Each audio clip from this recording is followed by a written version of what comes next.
一个人的武林中，夏侯武到底有多能打？这里完美的展示了夏侯武的拳检。拳检是指在长期进行拳击、武术等运动过程中，由于反复击打硬物或进行高强度训练，导致手部皮肤和组织发生的一种增生现象。它主要出现在拳面、掌指关节以及指背部等部位。拳检的形成主要是由于长期高强度的外在刺激导致的皮肤和组织变化。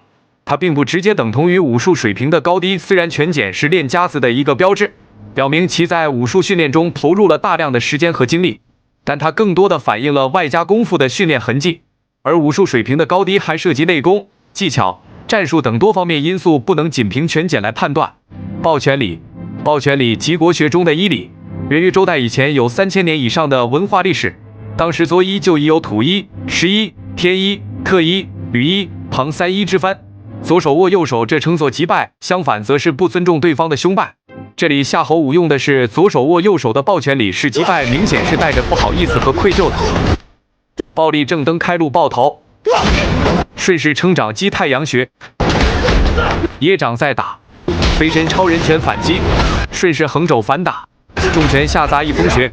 该穴名意指三焦经精气在此化为天部的阳气，本穴物质为天有穴传来的热胀风气至本穴后，热胀风气势弱缓行而化为天部的卫外阳气，卫外阳气由本穴以风气的形式输向头之各部，故名。这几招足以见得夏侯武武力值之高，本身夏侯武就是合一门掌门人，实力肯定是不容小觑的。正蹬截击，顺势腰身换位，交叉手拦挡，砍掌反击，俯身下前搂腿，顺势足跟钩反拧。足跟钩是巴西柔术中一种极具杀伤力的锁技，通过锁住对手的脚后跟，利用杠杆原理攻击对手的膝盖韧带和关节，尤其是前交叉韧带 ACL 可能造成永久性伤害。原理是通过固定对手的大腿，屈曲其小腿，再用手臂扣住脚跟，并结合身体旋转，使力从脚踝传递到膝关节，迫使膝关节过度外旋或内旋。由于足跟钩直接作用于膝关节的韧带，而韧带的痛觉感受器较少，当感到剧痛时，可能已经受伤，甚至来不及认输，所以附带的杀伤力很大，能导致韧带撕裂或断裂，造成永久性伤害。膝关节的结构复杂，且对人的活动能力影响极大，一旦受到严重损伤，恢复难度较大，甚至可能影响选手的职业生涯。由于足跟钩的高危险性，在一些比赛中，如 IBJJF 规则下的道服巴西柔术中，足跟钩是被禁止使用的，杀伤力可见一斑。顺势侧踢国窝。这里对于夏侯武的武力描写就很具象化，一对多，丝毫不落下风。冲拳反打爆头，顺势弓步双冲拳再打，八极拳亮天地起势。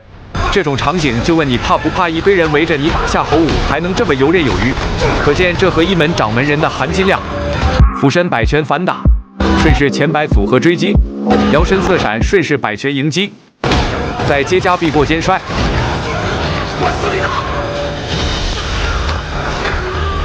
截腿阻截，顺势再接后踹截击。纵使夏侯武再强，但还是被两人钳制，就看夏侯武如何破招。膝顶反击，双腕别臂侧压，顺势擒腕拧摔。所谓擒拿擒是死，拿是活，这里就很具象化。膝顶别臂，这里其实直接膝顶爆头是最好的选择。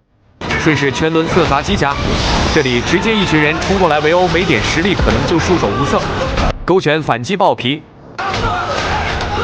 正蹬破围，这一脚算是让夏侯武找到了突破口，越打越快，但是还没有完全突围，再次被搂抱限制墙角，非常的被动。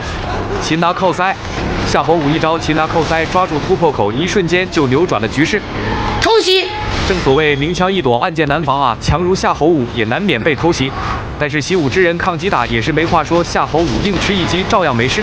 重拳反打二头肌。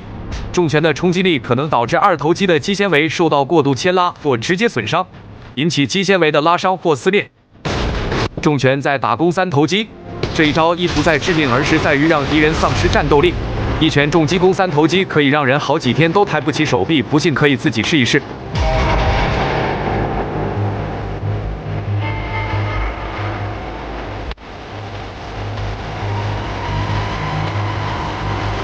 暴力重拳击负重击，夏侯武在监狱中与多名囚犯展开激烈打斗，以一敌多的场景充分展现了他高超的武术技艺和强大的战斗能力。